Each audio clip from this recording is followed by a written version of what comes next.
Black Talk Radio Network is made possible in part with help from the Black Talk Media Project, a North Carolina-based nonprofit engaged in the production and distribution of independent digital black media. Find out more by going to blacktalkradionetwork.com or blacktalkmediaproject.org and look for the menu tab, Crowdfunding Black Media. Black Talk Media Project, helping to provide you with new black media for the new millennium.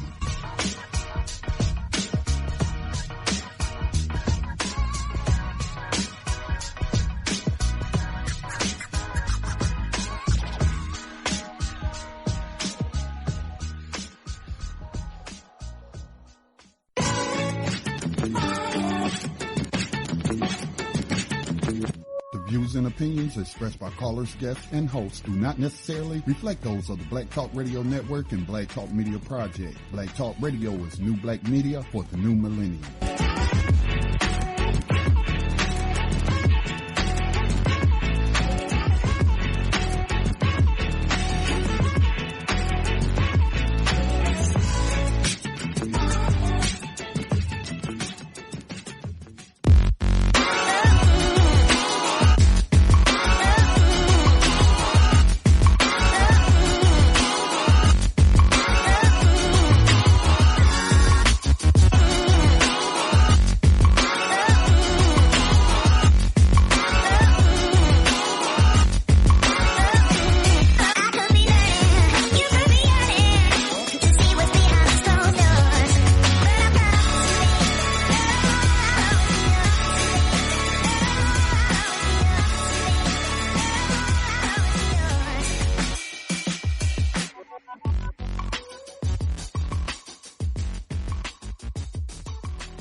Greetings, everyone. Thank you again for joining me today for Blacks in Business Radio. We are here every Thursday at 7 p.m. Central Standard Time, and we end at 9 p.m. Central Standard Time here on Black Talk Radio Network, where we bring you the latest and greatest in Black entrepreneurship. We give you tips, strategies, and information all together, leading to help on your current business or getting you out of the workplace. If you'd like to reach out to us at any time, please feel free to do so at weareblacksinbusiness@gmail.com. Again, that is weareblacksinbusiness@gmail.com. All right, today we are broadcasting for October 12th, 2017, and we have a wonderful treat for you today, Brother Jerry L. Green. He has the Black Business Expo, which is out of California. And I'll tell you a little bit about him from his bio.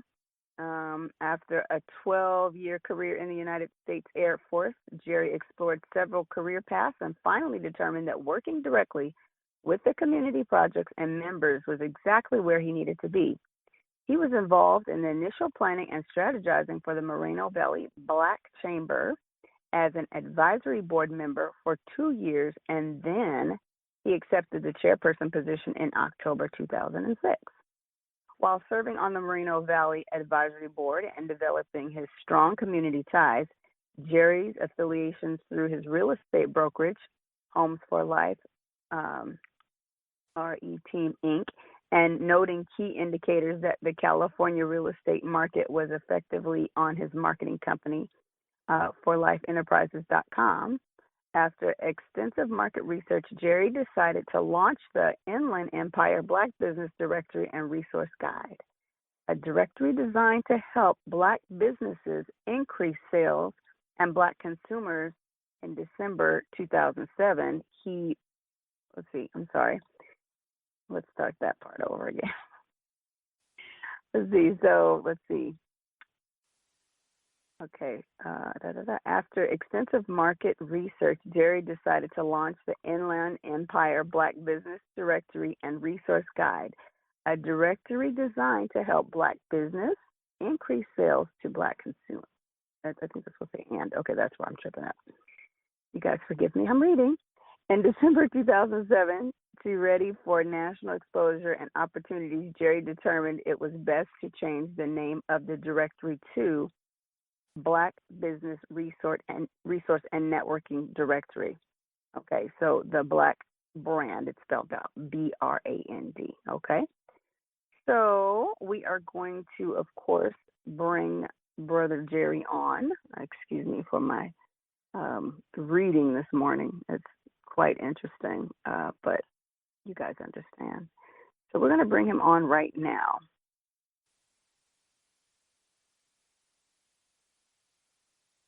Brother Jerry, do we have you here?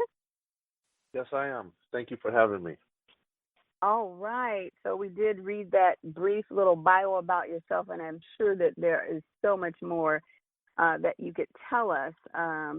So as far as starting this directory, how does this differentiate you from any other Black directory? Because I see many popping up as people become more aware of the need to collaborate collectively to help our economy. How is your directory different? Well, I have both a online and an actual publication, which we distribute in the Inland Empire, which is Riverside and San Bernardino County, which we distribute 10,000 bi-monthly. So it's actually a hard print, not just an online directory. And so the whole difference is we still go with the print, and we do that to actually help market, to push people to know about the website. So that's what's different about what we do.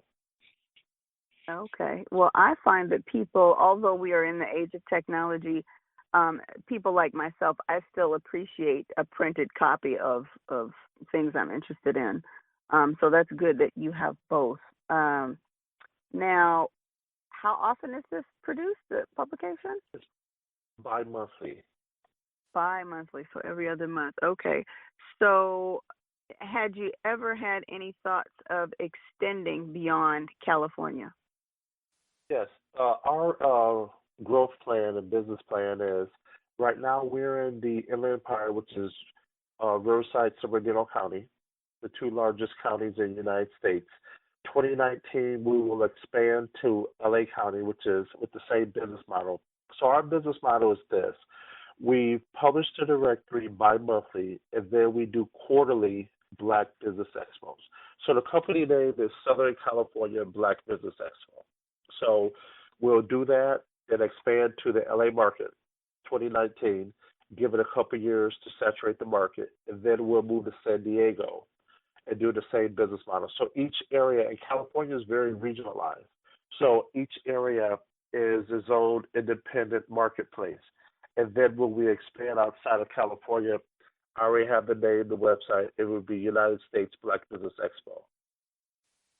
Oh, wow. That is very, very interesting and a great strategic plan, actually. Now, with the Expo, how many vendors do you typically have at the Expo? You can go anywhere from 4 to 12. And what happens is that's why we do them so frequent, is because everyone is busy. Everyone has something going on. So our concept is we are doing more frequent. So, and again, we already planned out until October next year. So you can look at your calendar and get on one date. So we'll have an event this weekend on the 12th. We'll have someone there talking. I'll do the first session on how to do your 30-second infomercial. So we'll do a 20-minute talk.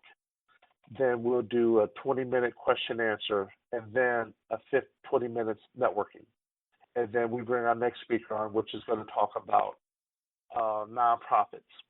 Same concept for that hour. Then the next person talk about crowdfunding.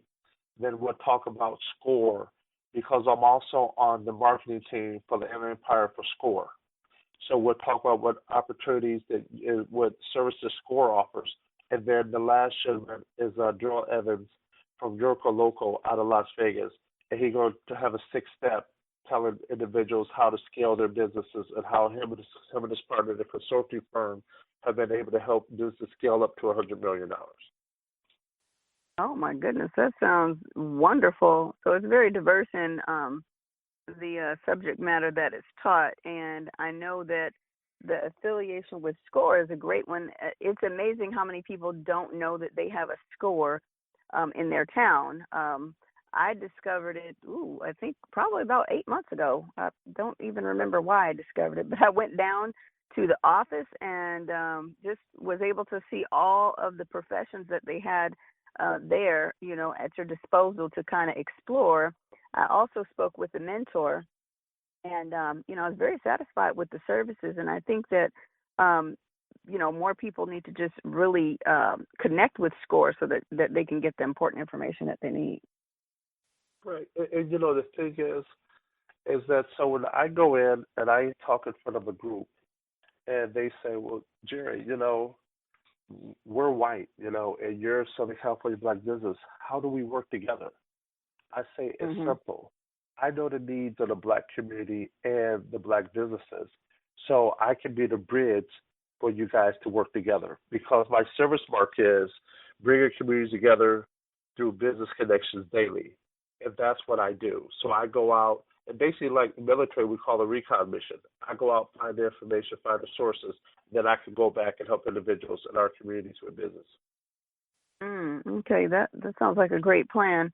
Now, with you mentioning this method, I'm just remembering back a couple of months ago, I was listening to a radio program because I just love listening to radio programs. I mean, not just my own, but just I love it.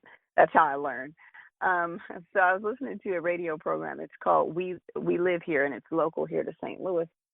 And I ended up contacting some grant program here. They have a local grant program. It's called the Arts Grant. It happens every single year. So I ended up reaching out to the Arts Grant board members, a couple of them. And, just what you're talking about right now, they could not find the appropriate collaboration into the Black community. And when I say that, I'm saying because when they were looking at like 501c3s or people that were, had 501c3s, they just didn't show that they were actually true to what they were saying, what they were. And they just really weren't willing to fund them because they said that they couldn't get involved like that.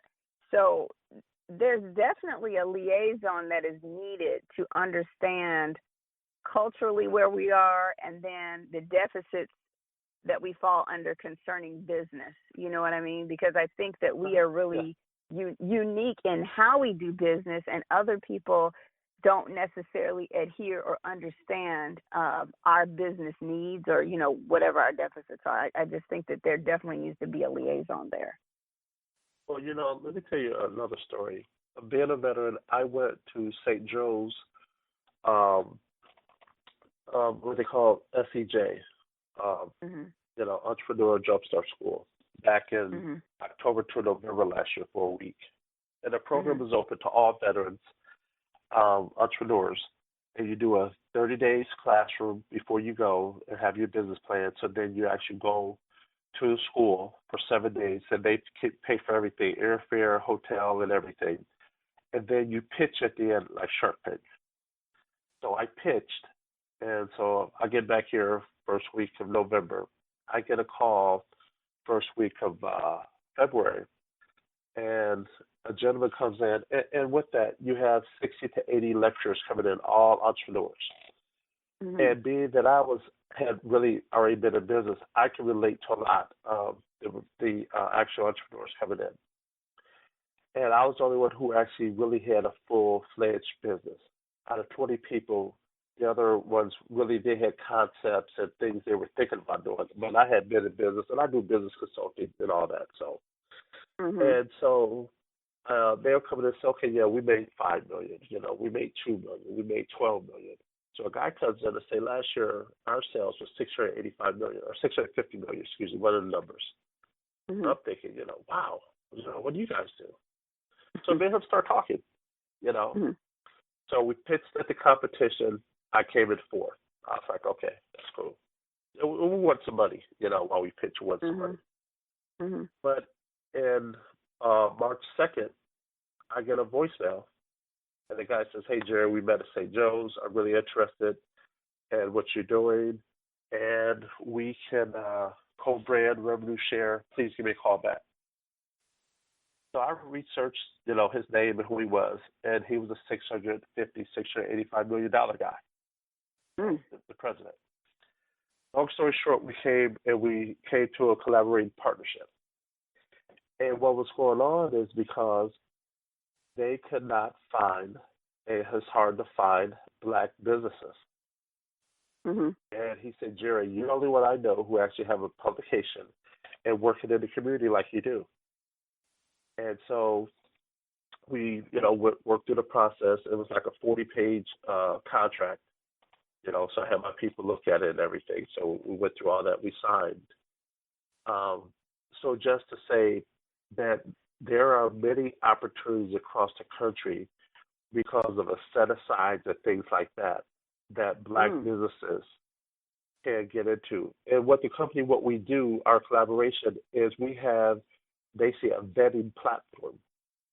So say like right now, if you have a business and you're dealing with subcontractors, you can say, Jerry, I want to know their liability insurance, their workers' comp, make sure they got a business license, make sure all their vehicles have insurance on them, and all these documents have to be loaded up to our platform. And once it's loaded up to the platform, then both sides will get an email and say, basically, you're good to go. And we can put in requirements. You can need the documents updated once a month, once a quarter, once a year, whatever. But our platform manages that. Okay? And when the vendor is out of compliance, the sub is going to, both sides get an email and say they're out of compliance. So now I can pick up the phone if I'm the vendor, say, CC, get off my website because you're out of compliance. Because now I'm not exposed. You see what I'm saying? Because I'm responsible for the vendor I sub out to. Right. So that's what the platform is. And I market that up under the website name is SureCheckIt.com. Okay. SureCheck. SureCheckIT.com. And that's just the opportunity that are out here, because something else I would advise many black folks to do is to get into the actual construction area. Because across the country, they're probably looking at, I would think, 150 years worth of construction work. Because all of the infrastructure issues that we're having across the country, And with that, I believe that. And if they're going to get into the contracting lane, it's 3 different acronyms they need to know. And that's RFI, which is request for information from the agency, RFQ, request for qualifications, and then RFP, request for a proposal. So even if they're new going into the government lane, they can request them documents, RFQ and RFI, and they can see with the previous contractor how they wrote their proposal. And then they'll have a template to work from. Wow. Yeah, that gives you some serious leverage if you can see that previous contract. That's wonderful. Okay. Yeah. So this is, go ahead. No, go ahead. You go ahead. So this is the kind of things that I talk to businesses about, when I do the consulting and say, hey, look at, how you want to scale your business. Because what happens is that it's just an old fact. And I had to really, it took me years to really buy into it and really go after it and start going after government money. Because small businesses, if we stay in the black lane, then the times, as small black businesses and work with other black businesses, when it's time to pay the invoice, the person don't have the money. Yep, you are absolutely right. You are right. Yeah, even though I work the black lane to help the black businesses, I still have some government contracts, and one of them is with Riverside County Sheriff's, and that is to help get more officers of color into law enforcement. Because we still have to get more officers of color in law enforcement. We have to get more individuals, and still in the government sector, because many times we don't know what's going on inside the building, and we need someone to pull our coattail to tell us what's happening. It's just the reality Wow. of it. Well, let me tell you this. So now that you've mentioned that you are involved with the law enforcement, I would tell you to look up Urleia, Urleia. Urleia. The lady who is the CEO of that is named Miss Gerald Sanders. I would love for you to connect with her because there's got to be some serious collaboration that's got to go on concerning this law enforcement, and I think you would agree, because you're in position to – go ahead. Let me say this right here. Mm-hmm. After the Michael Brown situation, I channeled my energy, and I used to do public safety job fairs. Mm-hmm. So I've worked with law enforcement from San Jose, Sacramento, all the way down to San Diego County, Pasadena, San Jose, Riverside County Sheriff, Riverside PD, San Diego County Sheriff, San Diego PD, and just other ones throughout to try to get more people of color in law enforcement. Right now in California, we're probably 18 to 25,000 law enforcement officers short. Wow. And all the departments are trying to get the same people. Wow, and it's that's just a the reality scramble. of it. But what it is, because when I have my events, they all talk to the same candidate.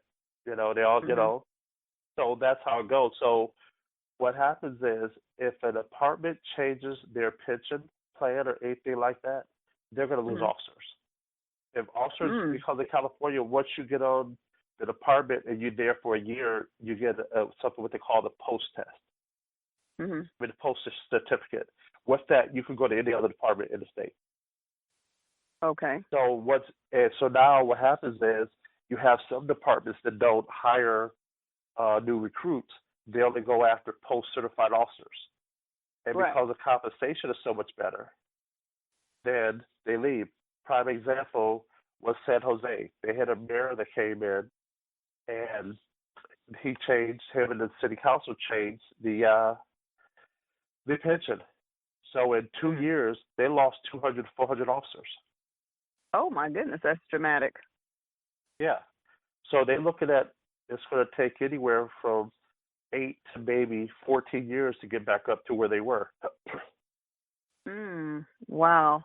Well, I think that, again, with you being in that position, you have the respect of those departments to come in and help facilitate the change that needs to happen, because this killing needs to really stop. I mean, I'm not holding back anything concerning that. I mean, I do not play those games concerning words. Our people are being killed by these police officers. So anything and the thing is, in talking to sheriffs and talking to chiefs and the officers, they understand that they have some bad apples. They know that. That's no ifs, ands, or buts. And their thing is when they try to identify them, then they try to address it. But see, again, because I'm in the community, my business goes across the board, dealing with mental health and everything, because I'm on several advisory boards for that also. Right.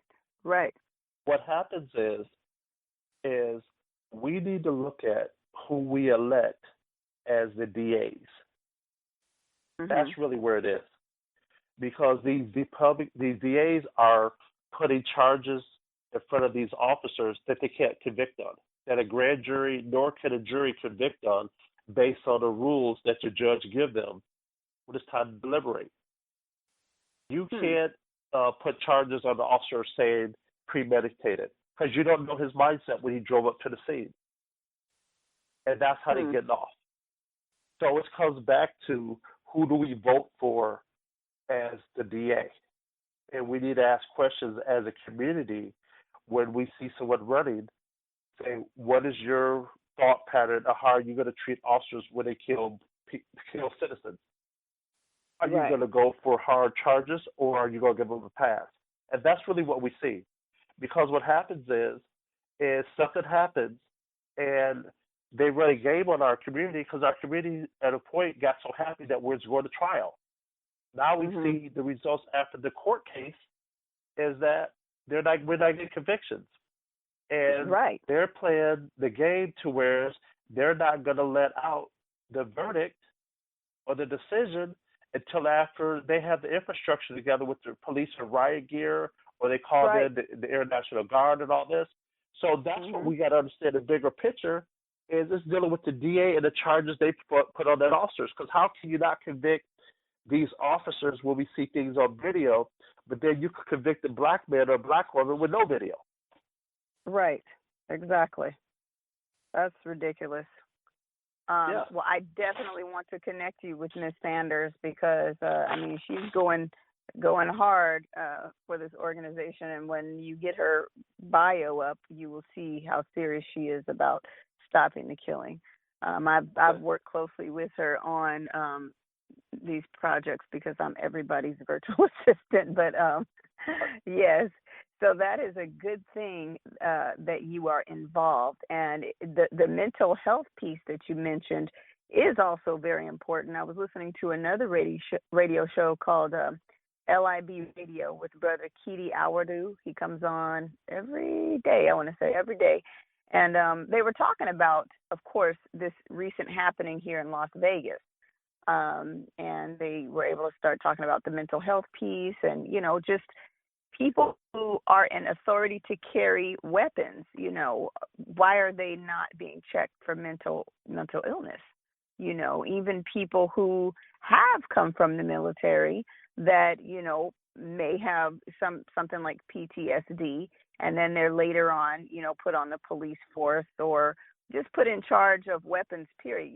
There's not so much checking going on from what it appears. Well, the thing is this right here. Is HIPAA's going to protect them. Okay. That's, because what happened is someone would get died. Again, I'm a veteran, so I can tell you this. I'm a veterans advocate also.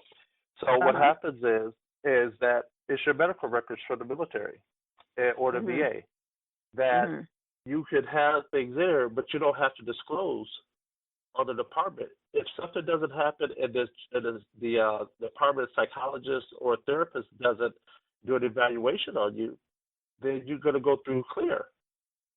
Because what happens is that, again, it's no different than your medical records right now. Your next employer should have access to your medical records. Even though we see what's going on, on the street with officers, but it's still the privacy, the check and balance system. And when I go in and when I'm talking mental health to the Riverside County Mental Health Department and the commission, I'm saying you guys are not doing your job and don't have enough money for outreach, because then when we have black men, and I tell them black men get housed in prison, white men get counseling. That's just the reality of it. So what happens is that I want to see the reports and say that when a black man gets arrested, that's the first time he's getting mental health treatment. Then that shows you need more outreach money.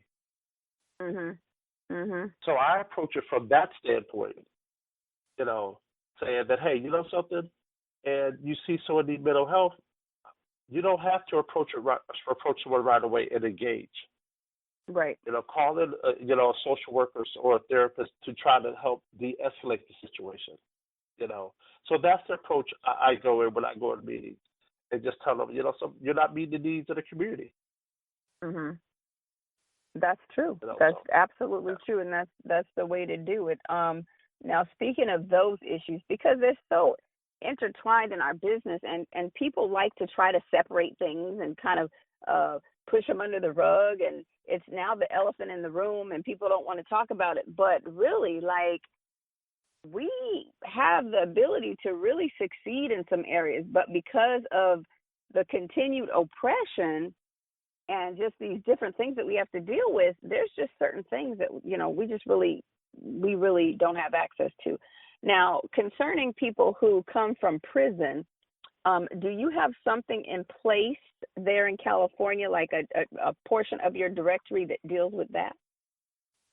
Well, if someone gives, because out here they were dealing with the Prop 47, and with that, what they were talking about was brothers coming out, or men or women coming out, and then helping them if to clear their record and things. So they actually had clinics to help people to expunge their record and do some things like that.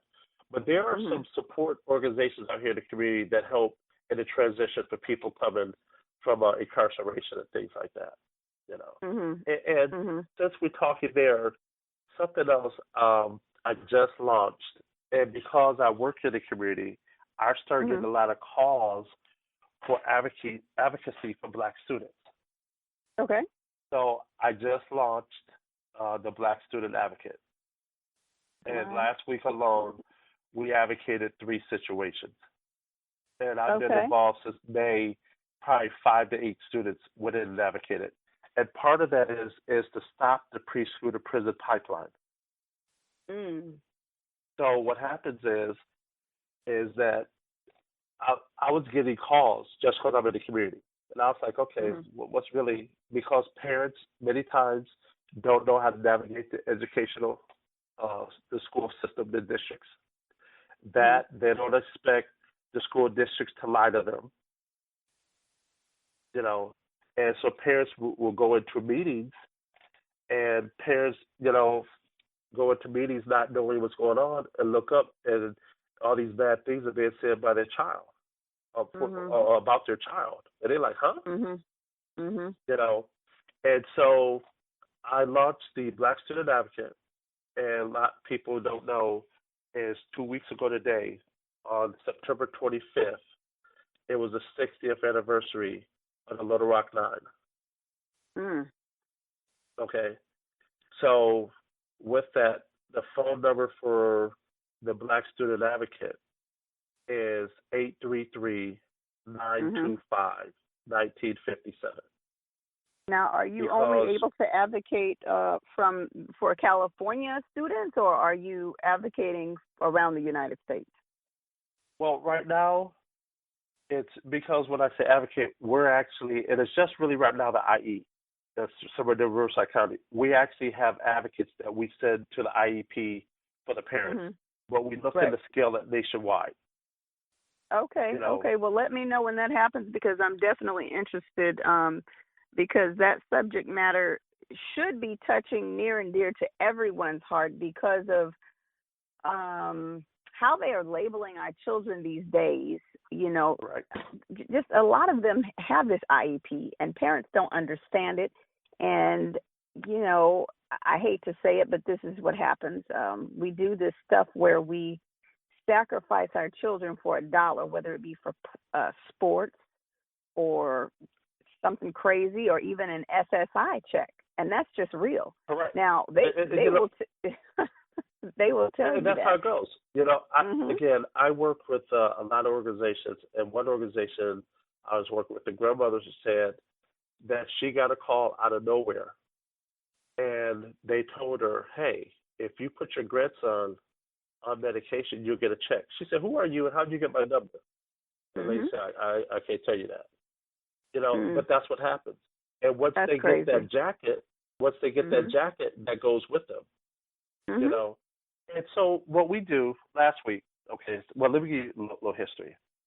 Okay. It was on the local news out here that back in May that a teacher called a young black male a slave. What? Okay. Yeah. So I just got back in town. It happened on a Wednesday. The boy went to the teacher. Went to the contract assistant principal, which was a black male, and then went to the white principal, told both of them what happened. Went home, came back to school the next day, and the teacher still was in the class.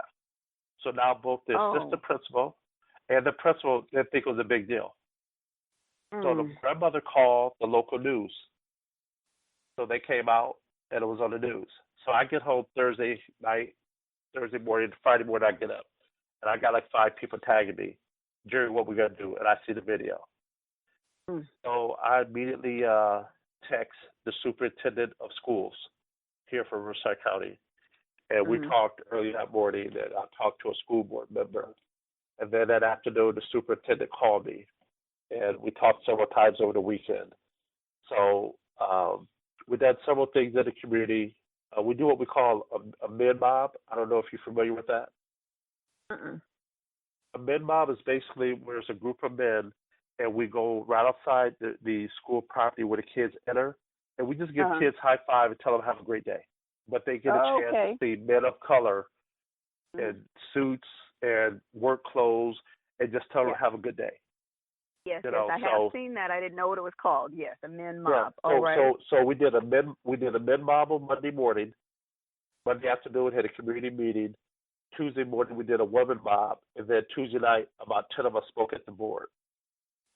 And I said because the principal and contract principal did not make the environment safe for that young man by not removing that teacher, all three of them need to be removed from that school. Absolutely. And the teacher need to be fired up to termination, punished to the highest level up to termination. Right. And she so shouldn't be able to teach at all. She shouldn't be in any school district. She shouldn't be able to go anywhere else and teach children because she is psychologically destroying our children. I mean, that's the easy answer, but because of the union, it's a process. And so with that, you again, no different than anywhere else. You want to have due process, good, bad, or different. It's a horrible thing he's a male teacher also, what the male teacher done, but it needs to be a due process. So it was a process to go through, but all three of them got removed. Then I get another call. That a 7-year-old boy gets his paper back, and it's KKK written on his paper. 7 years old. Oh my goodness. Yeah. I mean, I can tell you stories.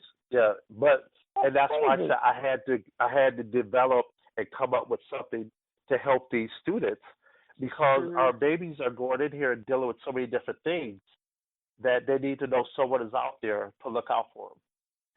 So with that, also I purchased either 500 or 1,000 bands, and it has it's a black band with white print, and it has the 800 number and the website of the band. And I start issuing them out to students. And it's the same concept as Legal Shield when you get pulled over by an officer and they see the label in your front window. So now teacher, counselor, you're one phone call away from someone asking questions. Right. You're going to be held accountable for this destruction that you're causing. Right. And so last week, I got the call 2 weeks ago, and I went actually the Friday the 24th, I think it was, to 23rd to the school. But a teacher and the executive assistant to the vice principal told a young black male, "Oh, we took the money off another student. We bet you won't last here 3 weeks." So when the mom called me, I said, "Don't worry about it. I got you." Because I knew her previously. And so went in on a Friday, and everything changed. Okay, the whole way. Her IEP for her son was supposed to be 30 days out. They ended up having it within 5 days. What? So I set in, a great brother who has prior experience as a union steward, for both Riverside City and Riverside Riverside County, and plus also he had IEP with a son, so he's very familiar with the process. So what I look for the advocates is people who are either retired teachers, administrators, or some kind of union experience in representing people. Right. And then we're going to bring in a gentleman who's well known in the industry for advocacy and bring him in to actually train all the advocates.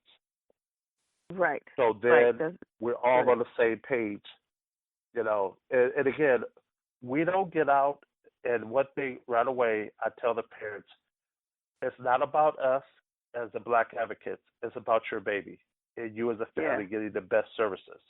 I said, so you tell us what you want the end result to be. If you say, Jerry, okay, I want them fired, then that's what I'm going to say. If you say, Jerry, I just want the services delivered for my son or my daughter, that's what we do. It's not about us. It's about meeting the needs of the community and the families. Right. And about what the family decides they need, yes. Correct. And with that, when I said I went to the board and asked that all three of them be removed from that school, that's what the family told me they wanted. And I said, okay, that's what I'll speak on. Oh, that is wonderful. I'm what you call a social entrepreneur because my business is community. It's about our community, so it's social. We have to be involved in our community as we build our businesses. Exactly, because if you're not building the community to build businesses, then, I mean, you're going to be at the top by yourself, and that doesn't make any sense. It's very lonely at the top. Well, I, too, am a social entrepreneur. I volunteer places so that I can get the experience and information that I need to turn that into a business that will better help because I'll see the flaws in these places that I volunteer at. Right. And it's so needed, more of us doing the volunteer work. We are so in a scramble to get a paycheck because we have all these bills that we don't even think about volunteering.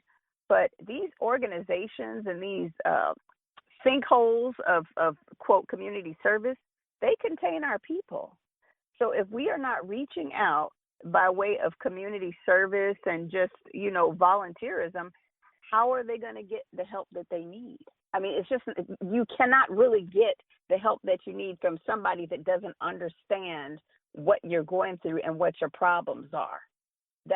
It doesn't happen unless you have an advocate or a liaison who is somewhat like you, that understands your experience. So I'm totally there. I understand what you're doing, and this is so beyond the directory, and I love that because, like I said, it's lonely at the top. So if you're not down doing the groundwork, boots on the ground, helping our people in entrepreneurship and just our basic needs, then just nothing is going to be done. It just, because, I've been involved with so many, early on, I would say a few years back, I've been involved with some organizations that are just banana in the tailpipe. They're really not helping our people. They really don't have the money that they say that they have, and therefore nothing is being done. I'm no longer interested in those types of projects. No, and with that, I'm a member of the Reverse Side Chapter in WACP, and I get a lot of referrals through them, for issues that's going on. Because they know I'm in the community. And when someone starts complaining about Black organizations, my two questions are, how much money have you donated to an organization, and how many hours have you donated? So don't expect them to be there for your needs if you're not pouring into them. It just doesn't work like that. They don't have a staff or a budget to have full-time people. It just don't work like that. Right. And so, so when I go out and things like that, I let the president and the first vice president know what's going on. And many times at the meetings, I do briefings as to what I had encountered over the last month or so. So I do work with other organizations, and I collaborate with organizations. I join very few. Okay, and let me tell you, and I'll tell you why. The reason being is because if it affects our community, I might have to be at your job and speak on it. Right. And if you're the director, I don't want you to try to call me later and tell me I was wrong for speaking out because your boss pulled your coattail and asked, do you know me? And you try to call me later because your boss is pulling your coattail. So when I go out and speak, I'm going to speak as Jerry O. Green. I'll speak as a Black media because of my directory, or I'm going to speak as a Black student advocate. And I even have my own nonprofit also called Serving the People. So I know I can't speak politically up under that hat. Right. So I will pull that out. And that's for if someone, so now right now, as individuals come in while we build an infrastructure, if they come in and donate time, I can give them a in-kind service letter for their taxes because of their hourly services to the organization. Well, that is very, very rich. I mean, I didn't expect all of this to be going on within the directory, but it's so good that it is, because we just have to be really multifaceted in what we're doing, you know. Right. Because, like, as I'm sitting here listening to you talking, I'm like, who do I know? Who do I know? You know, there's another lady there in California. Her name is Miss Darlene. She has an organization. You may have heard of it. It's called 10 Toes In. No, I have heard. I don't know what she is, but it does sound kind of familiar. 10 Toes In. Okay, I'm writing that name down. Yep. Yeah, she's a wonderful woman that advocates for families of released inmates, and they kind of get them the support that they need in this and that. It's a wonderful organization. Definitely look it up. I mean, I just really enjoy directories and resources for our people. I think it's just so needed and so necessary. And as your business grows and expands into the rest of the United States, I think that you'll find that the help is, I know you know the help is needed, but just like unbelievably needed in our communities, you know, as you just see how we're suffering, like from like one vantage point, when the information comes across your desk, it's just so unbelievable. I mean, it's unbelievable. The things that we have to go through just as a people, forget entrepreneurship, but I'm saying just as a people, the things that we have to go through. It just is so amazing to me. And so the resilience of our people is just always so surprising to me. I mean, even myself, but just the things that we have to overcome just to be, just to have an existence is just, it's crazy. So, I don't know how much more time are we wrapping up? How much more time we have? No, we still have time. I mean, okay. Yeah. I know individuals who are doing, and again, I know you do too, and all across the country, we have some people doing some amazing work. You know, I know people who teach at a high school. You know, and should teaching teen moms and teen dads. You know, that's great work that's being done. You know, the Black Infant Health Program. You know, the CAP program out here. I mean, you know, it's just so just what you said, the resiliency that our people have, the fight we have, the commitment to just push through. I mean, you know, you hear some stories, I hear some stories like, wow. You know, it's just, you know, because you hear so much, because people come and they tell you, you say, okay, you know something, I know somebody who can help you with that. I know someone. Yes. And that's the whole thing. I tell people, I'm just a resource. I'm just someone out here in the community just serving the people, you know, and that's just what the nonprofit name is. And I just got my nonprofit probably now about 60 days ago. But I've been working in the community, you know, just serving the people. That's what the people need. Someone who's going to come in and be like, hey, you know something? You know, and a lot of times they say, well, man, let me pay. I said, I charge for my advertising. What I just gave you, I don't charge for. I charge for my consulting. What I just gave you, I don't charge for. All I ask is you help the next person. Pay it forward. Help the next person. Right. That's so necessary. And see, that's how other communities do it. I mean, it's just like breathing for them. But for us, we've been in such a scramble to get something for ourselves. We really don't understand that model all the time. You know, sometimes it's just, you know, well, a lot of times it's just a little difficult for us to really help one another. So as you're teaching and I'm teaching and other people are teaching and most of all leading by example, I think more people will get it. Some will never get it, but I think more people will get it. We don't have to be so selfish with our knowledge and information. You know, we need to be able to share the information because nobody is really your competition. Not in the way that you've been taught about. Nobody is really your competition. Right. Your biggest competition, I always say, is the person in the mirror and the person that you were yesterday. You know, and we were talking about that. I co-host or guest host on a Sunday show here called Empire Talks Back. And we were talking about that yesterday on an after show. That it's about you. It's about you continuing to move the mark and push forward for who you are. And I'll say this right here, and this is the biggest, when people cheat in relationships, when they cheat on their taxes, when they cheat in any area of their lives, you're shortchanging yourself. Yep. Because sooner or later, something else is going to come up, and you're going to have that test again. Yep. And this time, that wall is going to be taller, and that bridge gap is going to be wider. And it's going to have to test you again to see if you're going to do the right thing. It's just who you are. So when you're thinking, and when people say, "Oh, Jerry, I like what you do," you've been around for a minute. I want to do a directory. I give them a copy of mine and say, call everybody in there. And then what? I said, call everybody in there. Because if you're not serious about serving the community, you're going to stop. Because it's not a get rich quick scheme. It's work. Right. Right. And so that's the first thing I say is call them. Call everybody in there. I say call them. Because you can't come in our community real fast and think you're going to get over. It's exactly. work. And one thing we are is very skeptical. So you have to be around. And then people say, something, he's not going anywhere. With that, I'm a licensed real estate broker too. I've been in real estate since '97. Wow. But my truck is wrapped. So where I am, you know where I am.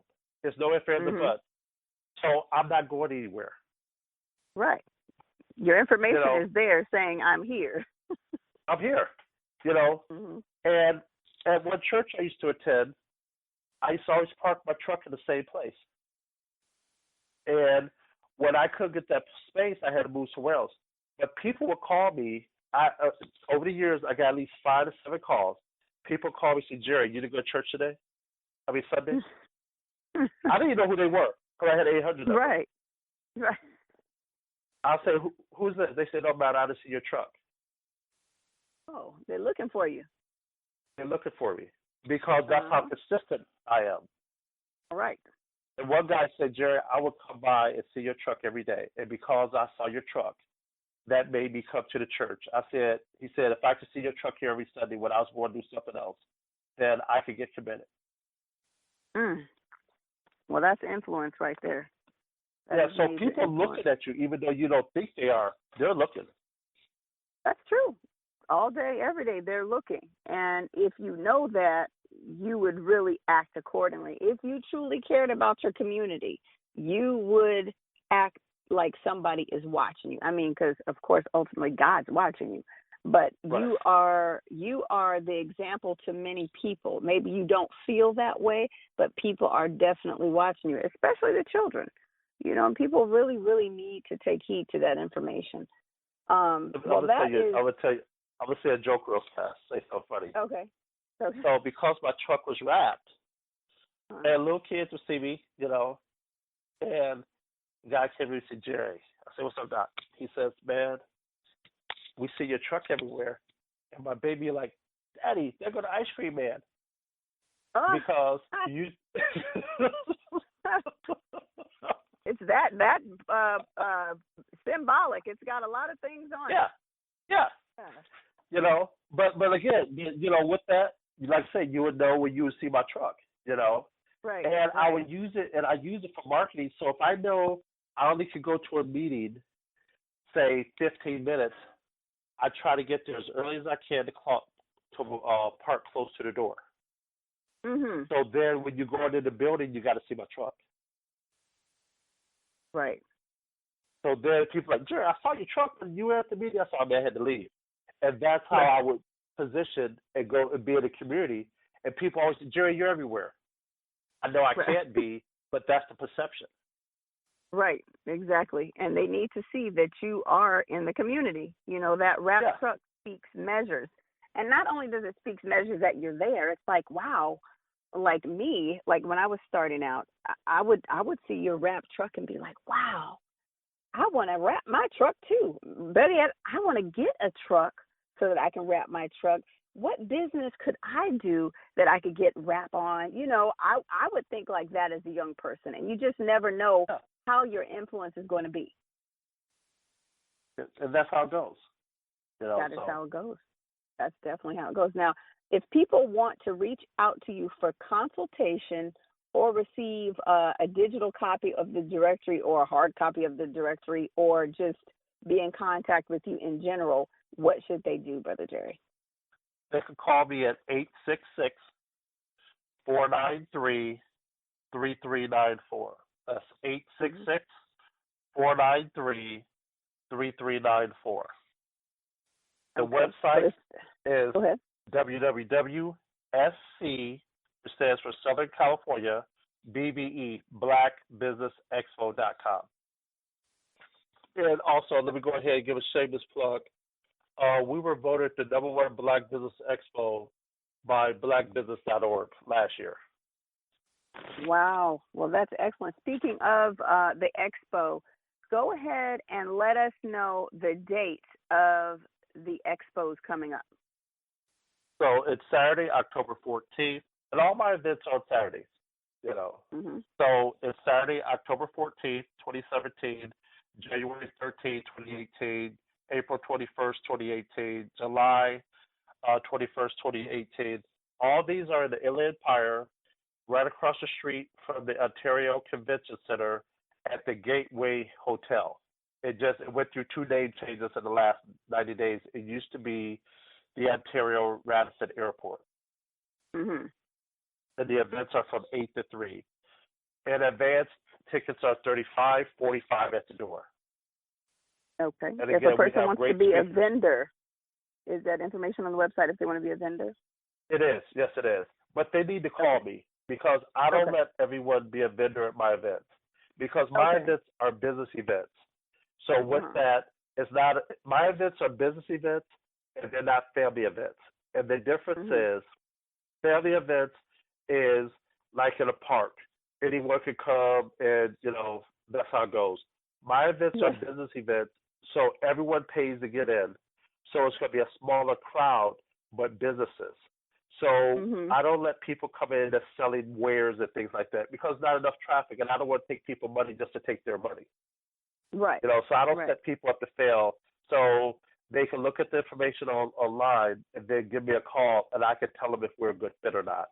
Because it might be that we might be a better fit for the directory versus the actual expo. Okay, that totally makes sense. It's kind of like the trade shows because trade shows, you know, you can't be just doing any old thing in there. And I wonder if the expo is sort of modeled after the trade show. I have to come myself and get a glimpse of how you all do things and get involved myself because, again, I'm excited about you expanding into the rest of the United States. But we definitely thank you for joining us on Blacks in Business Radio. Feel free to join us anytime when you come back and speak. And what I want you to do, too, is let our listeners know where they can hear you on radio because you mentioned this Empire Strikes. What is it called? Empire Talks Back. And it's streaming. I don't have that information in front of me. It's KCAAradio.com. It's out of now they're in Redlands. It's 10:90 a.m. or 10:50 a.m. and we're on from 10 to 11 every Sunday. And again, I'm a guest host, you know, so when I'm in town I go. But the gentleman who actually does that show is Wallace Allen. He's been doing it anywhere from 18 to 20 years. He's also the publisher of the West Side Story Black newspaper in San Bernardino, city of San Bernardino. Great guy, great brother, been my mentor since I started my publication and everything. And that's something else I would say. If you're looking to start a business, go to someone who's already in business and take them to lunch, breakfast, coffee, whatever, and ask them some questions. Absolutely. So well, I would definitely love to. Curve, you know, I would love to get and Mr. also see if Wallace it would be one of your show. mentors. You know, right? And it's because with that now you have someone who's looking out for your best interest. You have an ally, And again, it can help you get through some of the hurdles that you're going to see as being an entrepreneur and in business.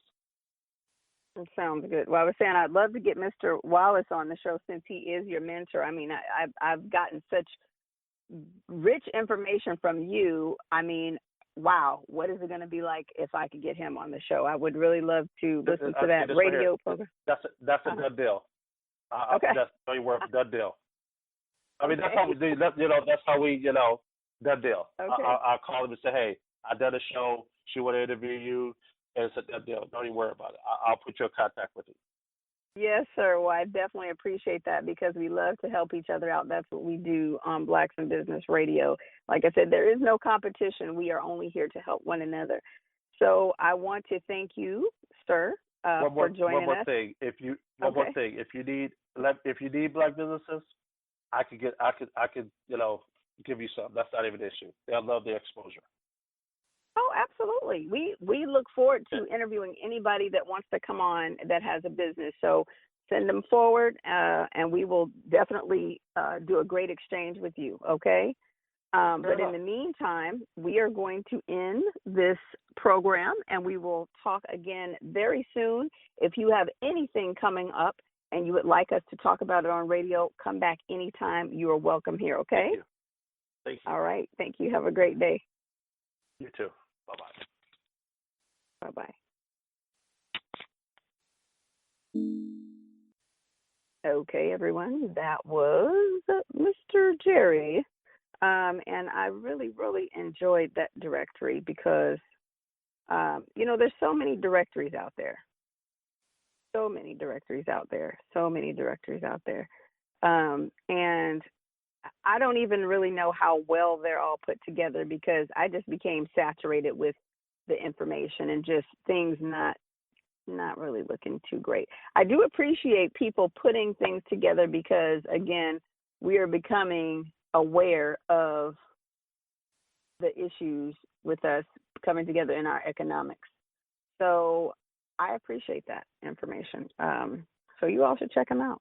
But yeah, if you have any more questions, of course, we will put those things in our Blacks in Business Radio Facebook page, and we look forward to talking to you again.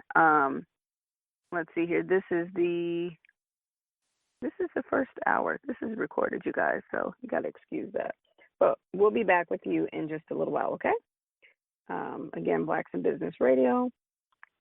And this is Cece, your one of your hosts. This is Cece. Greetings, brothers and sisters. I would like to invite you to join Every.Black, the premier digital marketplace and directory for Black businesses and entrepreneurs.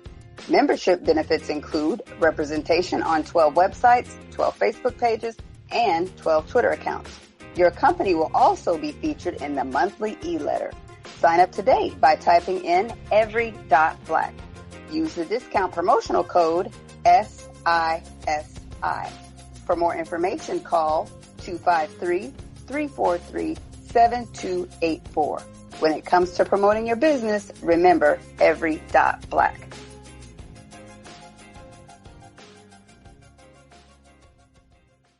Well, hello, everybody. Welcome to Blacks in Business Radio. I am your host, CC Harry, and I am joined by my co-host, Brother Robert, 11X Minor.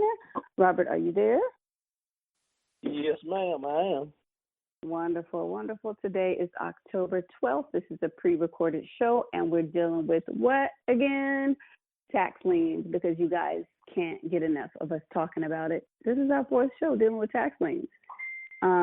I am very, very excited to bring this show to you all each and every time because this is one of those areas that is just untapped by our people. This is that undiscovered wealth that we as a people just don't know about.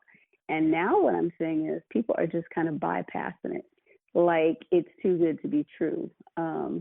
We have been kind of put in such a place that we think that we have to go out and get these 30-year mortgage loans and just totally put ourselves under oppression.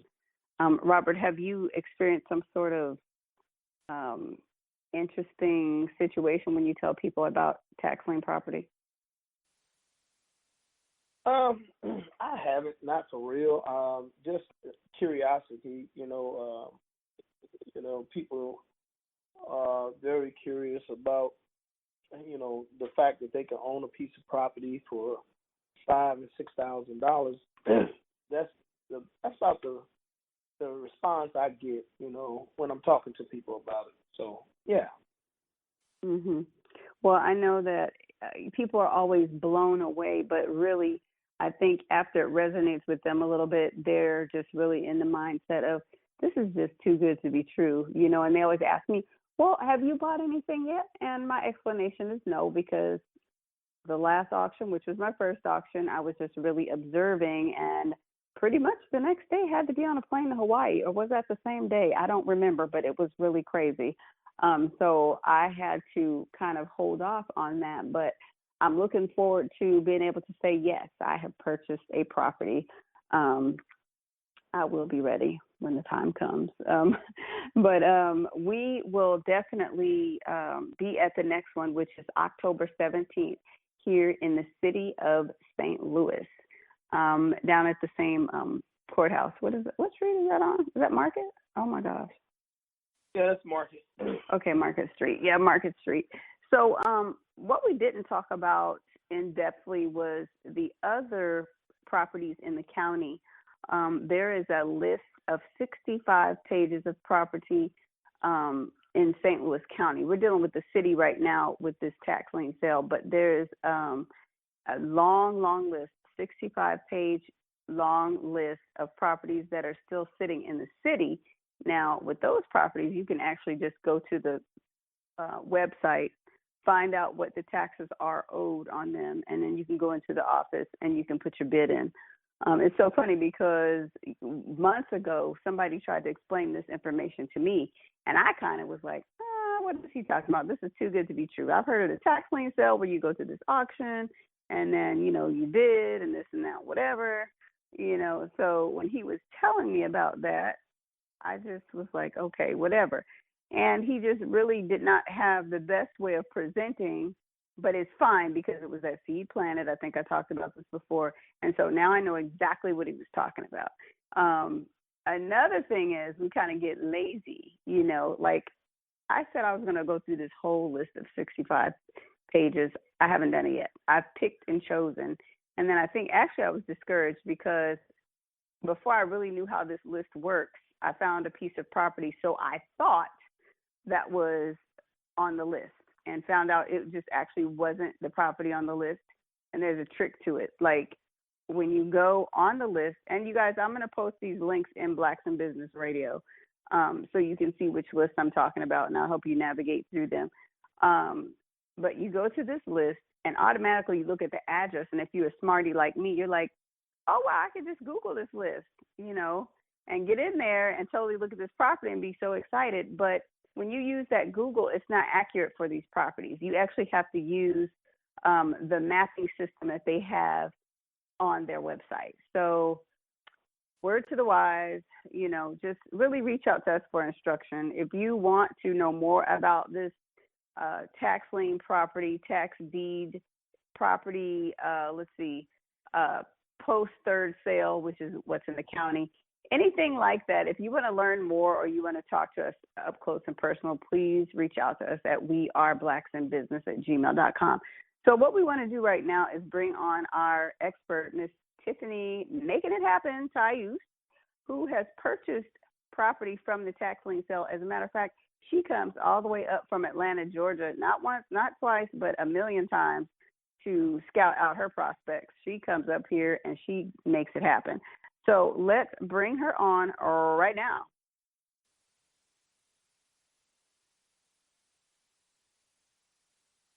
Tiffany, can you hear me? Yes, I can hear you. Can. Okay, perfect. How are you doing? I'm great. How are you guys doing? Oh, we are so good, and we are happy that you're able to come on with us because you are, like I said, our resident expert coming back and forth from Atlanta. Sometimes I think you just going to move here. Oh. Keep coming back and forth. I love Atlanta. I love Atlanta, but I do I'm able to recognize opportunities when I see it. You know what I'm saying? And I definitely appreciate you guys having me back on the show today. You know. Well, we are happy that you are on the show again. Now, you said you love Atlanta. You love Atlanta. You know, I love Atlanta too, and I don't know exactly what the climate is there as far as properties and tax liens and that type of thing. But this is just a little segue to the left. You know, I visited Atlanta in July, and I loved it. I thought it was wonderful. And I think you guys do have the opportunity there, but you have a redemption period, right? Yes, we have a very long redemption period, and it's a process. It's not as simple as going on a property and the highest bidder gets the property. It's not that simple. With Atlanta, Georgia, city of Atlanta, you're going to have to go through a tax lien process. And once you get past that tax lien process, then you're going to go to a tax deed process. And each of those particular processes, there's a length of time you have to wait before you even get to the next step. And so it's anywhere from a good 2.5 year process if your intentions is to have the property itself, and that's only if the property owner no longer wants the property. So it's a lot of ifs, ands, or buts. You understand? So that's your money just tied up basically for 2.5 years or so. Yeah, money is tied up, but it is collecting interest as well. So you are making money. Okay. Well, that totally makes sense. But for those that want that instant gratification, you would suggest that they come up to St. Louis, correct? Correct. And if you don't have a problem with having investment property out of state, not in your immediate city, you know, because sometimes we do have to get past that barrier that, you know, we have to have the property right here, and it doesn't have to be right here with us. You can have it as long as it's an investment and it's affordable. You can actually invest anywhere. You know, you just have to find the right situation, you know, that works for you and your budget, and you're able to make it back and forth to wherever that piece of property is. And boots on the ground. I mean, you have boots on the ground here in St. Louis. You have your parents, correct? Yes. Okay. Well, that's a good thing. So now we are recapping kind of, but what we'll do is we'll go backwards a little bit for those who, for whatever reason, have lived under a rock and don't know what we're talking about here. You guys, we are talking about purchasing tax lien properties. Now, Tiffany has done this for a little while now. Most recently, she has purchased 2 properties in St. Louis, and then some land in, where's this land at, Tiffany, Tennessee? It's in Memphis, Tennessee. Okay, in Tennessee. Okay, so tell us about these 3 properties, well, 2 properties and pieces of land that you purchased. Like, you know, if I'm a person just sitting here listening, you telling me that you just purchased this, what does that mean? I mean, is this some property that is livable? Is it a shack? Is it like, I mean, what kind of property is this that you're purchasing? It's actually both the properties, the structures that I purchased there at the St. Louis tax sale. There were people living in the properties, and one of the properties that I just got I got it in August. The property I got in August, people are still living in that property right now, and so they're livable units, full brick units. They're just behind on their taxes for whatever reason. They haven't paid their taxes. And so in the city of St. Louis, what happens is once you're 3 years behind on your taxes, what they're going to do is take your property up for tax sale, because they still want to be able to collect on those taxes, whether it's going to be from the property owner or from a stranger or investor or somebody else who wants the property, you know, so they're going to collect on that. Now, with one of the properties that has someone living in it currently, I would, of course, have to, you know, once I get my deed, I'm going to, you know, contact the sheriff's office, pay the fees in order to get, you know, a legal eviction, you know, just to get them out of the property. My previous property, someone was living there, and I was actually willing to work something out with them, but they moved out of the property prior to me coming back to actually go ahead on and setting everything up with them. So they're livable. Electricity's working, water's running. You basically just have to clean out the stuff that they've left, clean it up, paint if it's needed to be done, and put it up for rent, for a renter to come rent the property. And income, coming into your home. Yeah, it's income. Okay, so with these properties, how do you decide what the rent will be for the area? Do you do some sort of specs, or how do you know? Well, yeah. Basically, you would. Well, basically, what I've done is gotten to know the people in the neighborhood, and you ask questions and everything like that, and you will also speak with a real estate agent to see what the market rent is going for that area. Now, for city of St. Louis, you can get rent from anywhere from good $600 to $700 tops, because you are in the city, and depending on the neighborhood itself, whether that can fluctuate $100 here or so, up or down, basically. But at the end of the day, you're not looking at it as a place that you live. You're looking at it as a place that someone has to live. Someone has to pay rent here. And you're making it livable so that they can pay rent and pay rent to you for as long as they possibly can, because you want that money continuously coming. It's an additional income coming into your home. And so, but you have to do your legwork. You have to do your legwork when you're purchasing properties.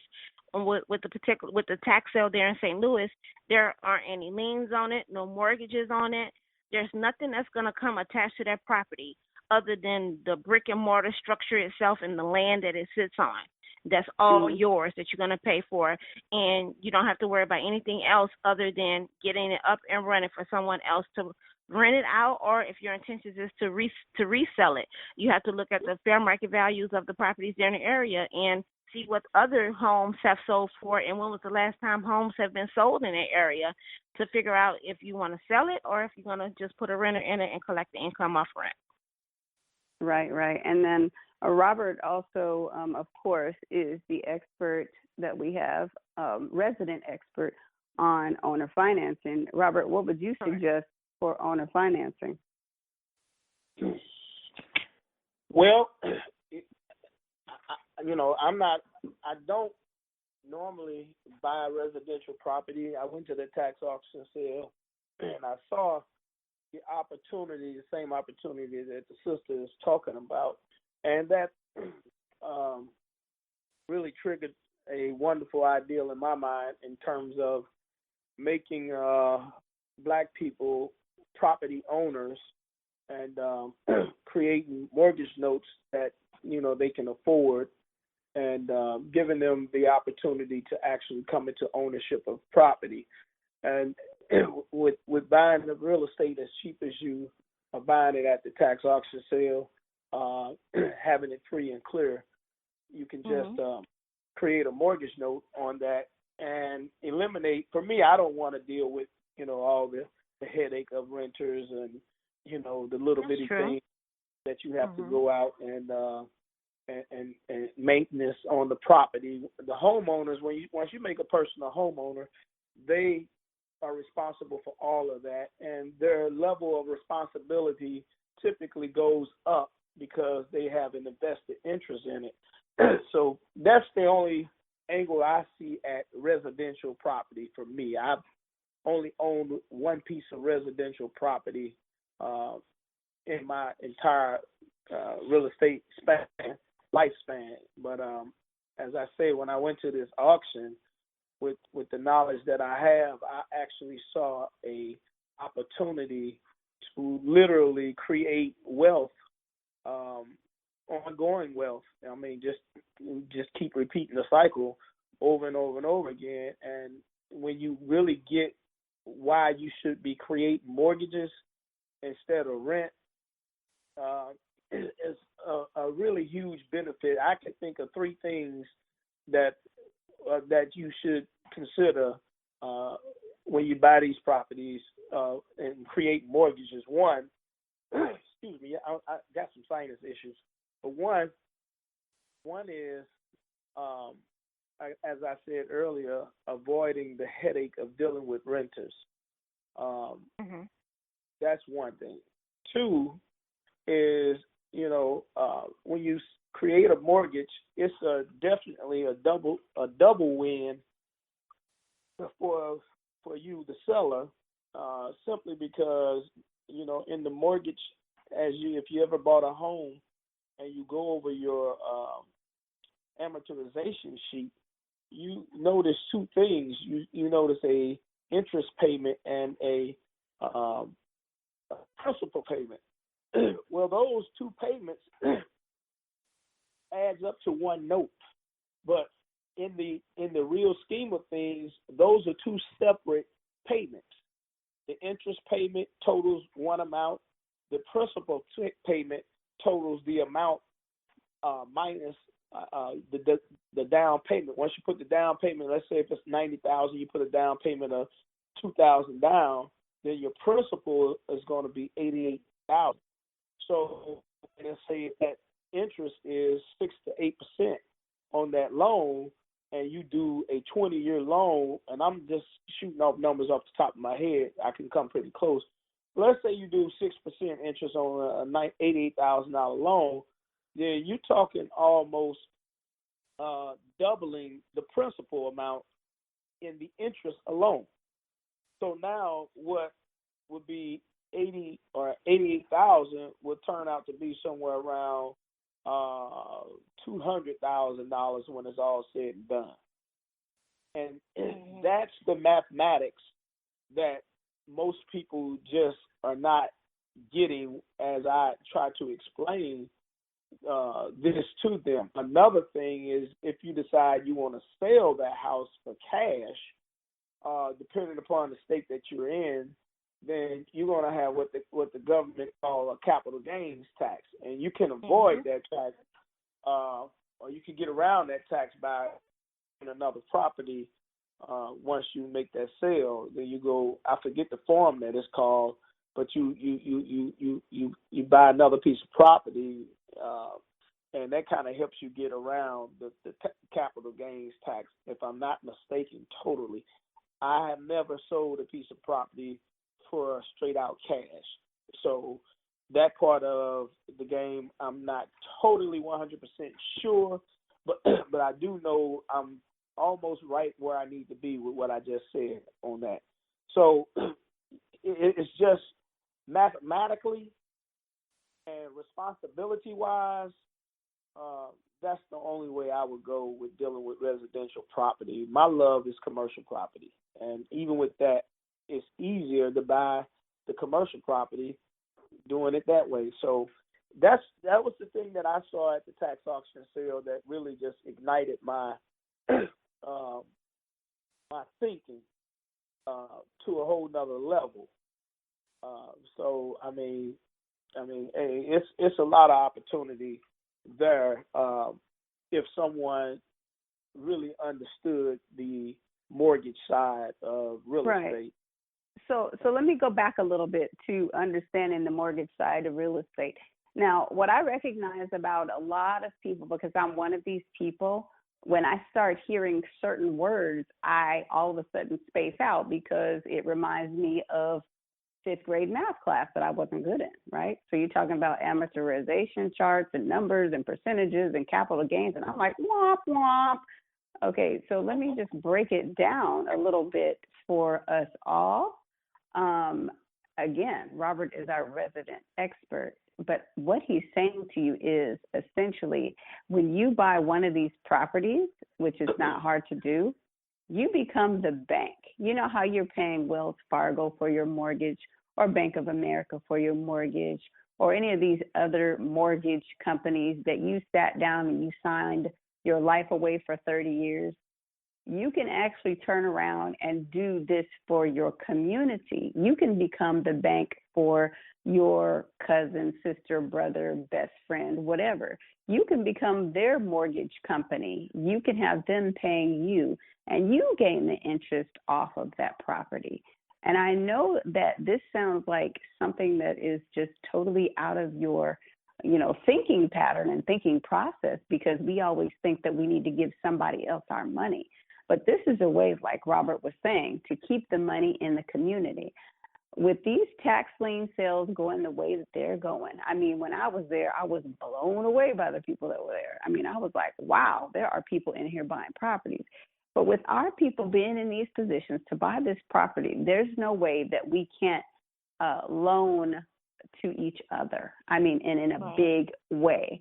Like Robert's saying, why can't we get these properties and go ahead and make our brothers and sisters homeowners versus renters? Because I'm going to tell you, I've looked into the rental market here within the last 2 days, and it's pretty sick and it's pretty sad. And when I say it's sick and it's sad, there are people renting properties that they just don't care about. They're just here to collect a dollar. Now, understandably, there are places that you wouldn't necessarily want to live because of the neighborhood, but like Tiffany said, somebody wants to live there. But if you're a landlord, you should definitely make sure that you would want to live there or you wouldn't mind living there as far as what the inside looks like. Make sure that it's free of pests. You know, the appliances are decent. You know, somebody's not getting sick off of whatever environmental factors are going on in your house. I mean, I've looked at some properties and it is just really crazy. So why can't we go ahead and economically do something for our community? You know, we talked about this, you know, our group here. We talked about, you know, pooling together and making some things happen. And I think we're doing that. This next tax auction is October 17th. Is that right, Tiffany? Yes, it is. The 17th, the 18th, and the 19th. It's 3 days. There you go. The 17th, 18th, and 19th. Now, when I looked at the list, I was like, wow, this is not like the other list. There's so many properties last time. So what is going on this time, Tiffany? Well, basically what happens on October is the last sale of the year. And with the last sale of the year, this is basically these 2 pages of properties is the very last of the properties that's going to be going up for tax sale this year. You remember it started in June. So this tax sale season in St. Louis, the city of St. Louis starts June, July, August, and October. So this is the last of the batch of the taxes that's due for properties in the city of St. Louis that's past due for 3 years. And it's 2 pages. Yes, it is. And it's very slim pickings because of the fact that, you know, we're used to looking at the other pages, the other sales. Right. And the other sales is like 10, 15 pages long, you know, properties galore, you know. So, but I know that I come to every sale because I can't get nothing if I'm not there, you know. So, but, and just like yourself, CC, I was, before I started purchasing properties, I was going to the sale because I was in awe at what was actually going on, and I couldn't believe that it was actually real. So first I had to see it for myself and do more research, and, you know, people selling billboards for $900. And I was like, well, dang, I could have bought that billboard for $900. And then, you know, someone says to me, well, what you want to do with a billboard? It's 2 sides on that billboard, and I can charge companies that's in that area on each side to advertise on that billboard. That's money. You know, they say, oh, I didn't think about that. Yeah, because you can. That's you spending it for investments. So, but basically, when I start seeing stuff like that, I said, hold on, next time I'm coming with some money because I can get something, you know, and, you know, you learn more. You go and you make sure you learn everything and see it for yourself because, you know, just because if I was someone at home listening to us on this show right now, I'll be thinking, oh, they just playing. But if you come and see it for yourself, it's actually real all day, every day. And they're doing this every year for 4 months every year in this city. And I'm scared that one day it's going to stop. Yes, because, that is what I said. I said that because the more and more we become aware, they're going to change the rules. That's why I am like adamant, like we have got to get the word. I can't believe you said that. See, I didn't want to say nothing about it, but that's what I have been thinking the whole time. They're going to change this. The CC, they're definitely going to change it. When I first started going to these tax sales, we were on the bottom floor when we first go into the courthouse, right there, standing in that area, and it was nowhere near as many people as it is now. But now it's standing room only. You know, it's people blocking the doorways, not having anywhere to, you know. And so it's like I've seen it come from a few people to hundreds. It's a lot of people in there, and they're spending some serious money. Let me tell you something. This is what I found out. Well, this is what I heard, and I believe it. Let me go back in my stuff because I'm going to tell you what I found out. Okay. So I don't know if you heard, but there is a new show coming on HGTV. I'm trying to find this message. Lord, I don't see it. There's a new show, a black couple on HGTV. It's called Flip Flop, and they're a black couple. Somebody told me they are coming to this tax lien sale to buy some property. When? This tax sale, October 17th. October? Okay. Well, hey, they can come. Come right along with everyone. Right, but that's what I'm saying. That's how big this thing is getting, because now HGTV is on it with they black people. They done got some token black folks to come to our tax sale. Shoot. Right, and that's the thing. The sheriff that's whole monologue about all this stuff, he didn't that never used to happen. And so now you got this guy up here, the sheriff, and he doing his thing, and I was like, okay. I know. I was like, wow, we need some snacks. This is the first time that's the first time it has ever happened. Just like we moved upstairs in that room. We wasn't in that room. We didn't have chairs. We were standing in the lobby. But that's where it's growing and it's growing and it's growing. And yes, I can still afford these properties. That's why I'm still coming back to see what more I can get. But eventually it's going to stop. It's going to change. Nothing is never going to remain the same. And if you can get it while you can right now, why not get it?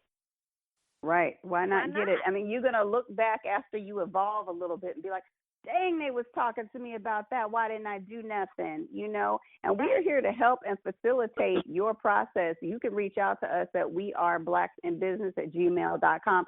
We actually have a package deal where we will put together your trip to St. Louis, whether you decide to drive or fly. And we also can set up your transportation and hotel. Now, we can also put together a package for you if you would like us to do the research on properties available. Now, again, reach out to us to weareblacksinbusiness@gmail.com, and we will connect you. Now, we're going to be doing this for this tax sale and also the tax sales happening in 2018. So if you, by chance, are listening to this on podcast, it's not old, because the tax sale is coming up again. So reach out to us at weareblacksinbusiness@gmail.com so we can put together this package to you and help facilitate your trip to St. Louis, or facilitate you purchasing and using us as boots on the ground, because we will definitely do that for you. But I am so excited this time because I'm ready. So what I need to do is actually go and do some driving around myself. Now, let me ask you, Tiffany, had you looked on the sale list for the county? Well, see, and that's when I found out about the county when I was doing my research about the city. Now, the city, the county list is humongous. It's a very, 65 pages. Yes, currently, yes, today it's 65 pages. So, yes. But I heard you say you kind of pick and choose the properties you go to, and I've learned that I can't do that, because I want to see every property. I want to see, because something you may be missing on that list that's a gem, and that is, is a great property, but you're not looking at it because for whatever reason you're not picking it on the list. So just like the City of St. Louis tax sale, I comb through the pages. I comb through them and try to look at each and every property that I've researched prior to coming back to the city to make sure that this property is a yes, or if it's a maybe, or if it's an absolute no. Because I want to make sure I know what they are. Now, but with the county, the city, St. Louis County, that's like the suburbs to the city of Atlanta. They're like the suburbs. Now dang list is gold. I'm gonna tell you that. Yes. Okay. But their properties are a lot more. It's you're not gonna spend $13,000 or $15,000 or $2,000. You're gonna spend a little bit more, but at the end of the day, it's still a lot cheaper than getting a mortgage. You understand what I'm saying? And just doing what you have to do to get the property together. You have to do your research. Make sure that no one has gone in there and kicked in the walls and took all the copper out. You know, there's certain automatic basic things that you should look no matter what property you're going to get, whether it's going to be county or city. But, you know, the list is humongous, but it's different than St. Louis City. You can actually just go in there and pay for it cash in your hand, and it's yours. You know, but like you said, in the city, the city, the county, the land bank, the LRA, it's a lot of different things at one time. And so maybe the tax sale thing isn't for some people, and that's fine. Then you go to St. Louis County and see if you can go purchase across the counter. That way, you know, you may find something in the county. You may not want to live in the city, or you may not want to own property in the city. This is how the county actually works like this. You can't just walk in. You got to go there, and you actually have to put your bid in, and it's still a process. It's still a process. Yeah, it is still a process. It is still a process. Even purchasing a home through Wells Fargo is a process. Well, no, what I'm saying is it's not like you can go over there like buying a stick of gum. You got to make sure that you tell them, you know, that, yes, there is a process. Details, but, yes. Right. You know, people got to know the details. But just so you all know, you know, Tiffany is the expert because, again, she has purchased property. And we here are bringing this to you because we want you to gain wealth. And one of the ways to gaining wealth is by getting real estate. They don't teach you this in school. They don't teach you this at home because they don't even know it. No. But we're here to teach it to you so that you can share it with your family members and your children. And it's so funny because, like, sometimes we don't share stuff with our family because we already know what they're going to say. But I was talking to my dad yesterday, and I never talk to him about stuff because I know where he's at, right? So I was talking to him about the tax lien. I said, let me see what he's going to say. So I said to him, you know, the tax lien sale is coming up. I said it to him just like that because I don't know if he knows what it is. He was like, oh, yeah, I seen that lady on TV.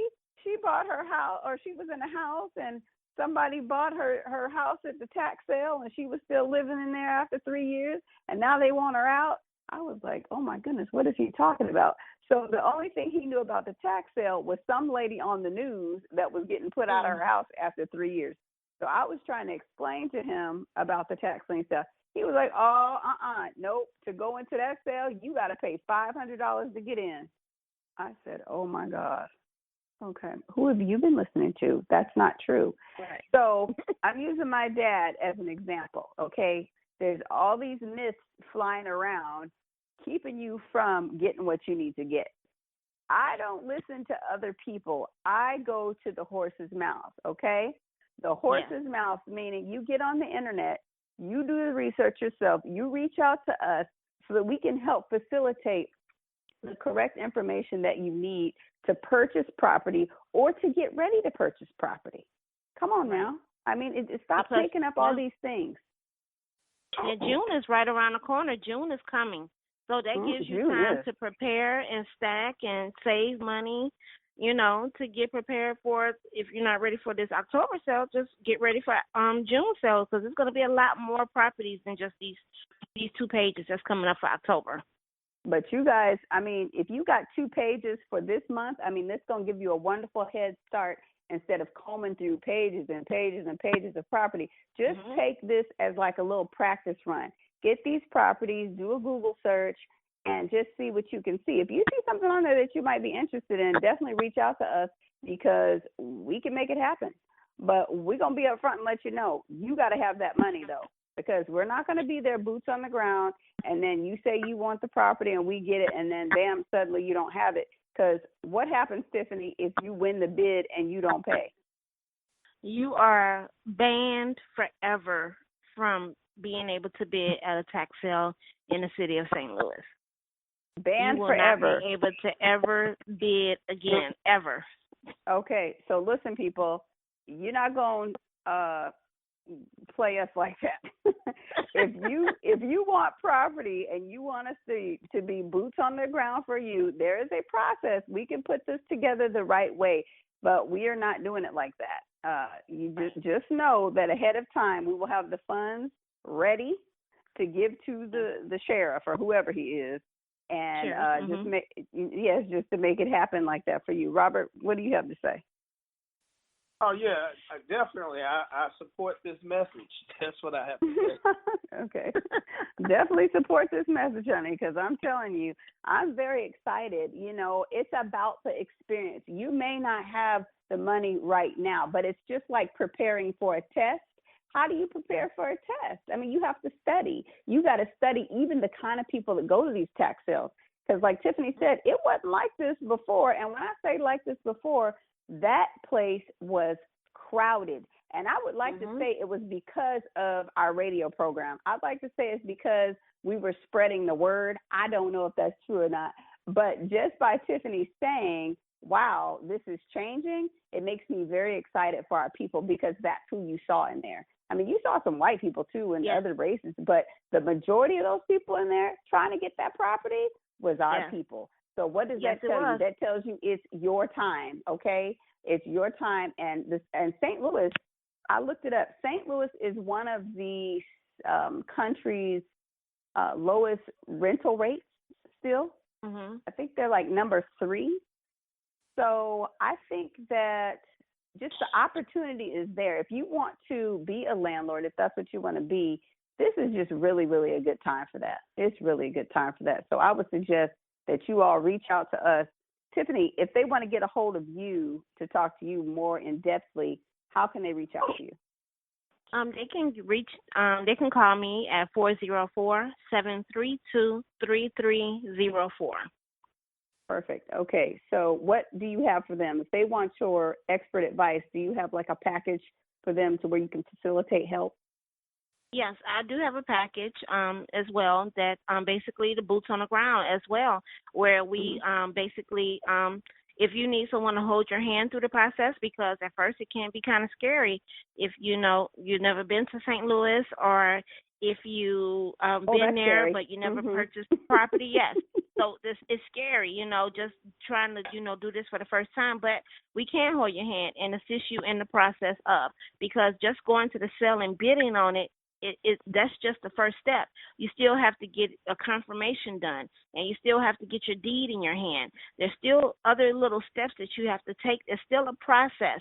The whole thing is a process, but it's a process that's doable. I do it. I've done it, so I can show you that. I can show it to you and also walk you through the process as well. We have the packages available for you where if you need someone to just research for you, those packages, all the packages available. The only thing that we need from you is someone that's committed at doing it and having your money up front. Absolutely. And we also have a expert entrepreneur attorney to create all our documents for us. So all of these things are done correctly. It's not any kind of bootleg shenanigans. We want to do things correctly so that our people can get what they need. You, like Warren Ballantyne says, you push me and I'll pull you. I definitely believe in that. And it's about time, people, that we get it together and get it right, not just for us, but for the next generation. They need to see us doing something, because this foolery that I see going on now is showing me that people do not have correct information. If they had correct information, they'd be moving and doing things a little bit differently. So, Tiffany, do you have any last words for the people? The last words for the people is stop waiting. Stop waiting until never, because you're waiting for never. Just do it, If it's anything you want to do, if it's, purchasing properties, purchasing land, or whatever that is desire that you have. We only have one life that we're going to live. And if you have children that you want to have something once you're gone, give them something, show them something. But you have to start it for them. Stop waiting and just do it. That's right. Just do it. And we ain't even Nike. Okay, Brother Robert, do you have some last words for the people? Yes. I mean, this is so very real. Everybody that's listening, this is a very real opportunity, And I advise you to get in on it. Owning real estate is about the most lucrative thing that I've ever done personally, and it frees you up. Freedom costs. Freedom ain't free. It costs. So you got to have the necessary means to afford to be free. And once you get a taste of what freedom is really truly about, you just got to keep getting it more and more and more. You want to be totally free. You want to own your time. And real estate really can help you do it if you set up the mathematical formula that's going to win all the way to your death or until the next generation. I mean, you can set it up for 3 and 4 or 5 generations down the line if you do it correctly. Absolutely. And that's what the other folks have done. And we need to get to getting, because I'm going to tell you, I can look back at my great-grandmother and my great-grandfather. They were on that pathway. They were doing things correctly. But it was the next generation that started screwing things up, okay? So it's time for me to pick up where they left off, seriously. Let me share one more thing before you go. Here's a food for thought for everybody that's listening to this show. This is a rule that was taught to me, and I think everybody needs to know this. For however many children that each one of you people that are listening to this show, for however many children you have, that should be the minimum amount of real estate that you own. So keep that as food for thought. The minimum amount. So if you got 8 children, doggone it, you need to own 8 pieces of property, whether it be just a piece of land. We got to talk about this.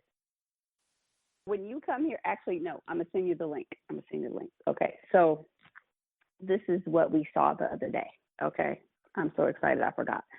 So you know how, there's property with the house on it, but then there's just property, there's just land, like you bought land. Right. There are these manufacturers here that make, here in St. Louis, that make those tiny houses, and they finance them for you. Like, wow. Yes. When I say finance them for you, I'm not talking about bank financing. They finance it for you. It's a rent-to-own situation. Yeah. Okay. Yes. Okay. So why can't you get the property and put some tiny houses on it? You could, but I would think more of a zoning type thing, because in the city of St. Louis, I haven't seen any of the tiny houses. Oh, because you got to be the first one to do it. That's it. Okay. You got to be the first one to do it. That's all that is. I mean, I got some plans for the tiny houses. Seriously. I was blown away. I mean, when you tell me that they'll finance the houses too, you can get a wholesale deal. Get like 10 of those houses. Get a wholesale deal. Get you some property and make a tiny village. Yes. Well, excited. The property I just got in August, it's a lot of land next to it, and they say I can buy it for $25 because it's right next to the property I just got. Maybe I can put a little house right there. $25? What? Wait, why haven't you bought it for $25? Well, once I get the deed, then I can purchase it. Okay, well, what's next to that land? Can we buy the land next to the land? No, what's next to that land is another house. I already looked into that, so. Okay. Yeah. Well, see, people, Tiffany is boots on the ground because she's buying land next to her land, okay? And that's the way to do it. You buy up everything around you. You buy up everything that you can, okay? Make it happen, but make sure you don't lose it in the tax sale. How about that? Exactly. Pay the taxes. You got to make sure that you pay the taxes, because you don't want to buy something in the tax sale and then lose it because you didn't pay the taxes. I mean, that's a nasty cycle, okay? So we want to make sure that you all have the correct information. So reach out to us. We are blacksinbusiness@gmail.com. We will collaborate to get you what you need. Reach out to us. Keep listening to Black Talk Radio Network. This is Blacks in Business Radio. We join you, or we want you to join us, every Thursday at 7 p.m. Central Standard Time, where we will have enlightening conversations like the one that you just heard. But what we are going to do is bid you adieu, tell you good night, because this is the end of the programming. And feel free to share it with your friends. We are Blacks in Business. Good night, everybody. Good night.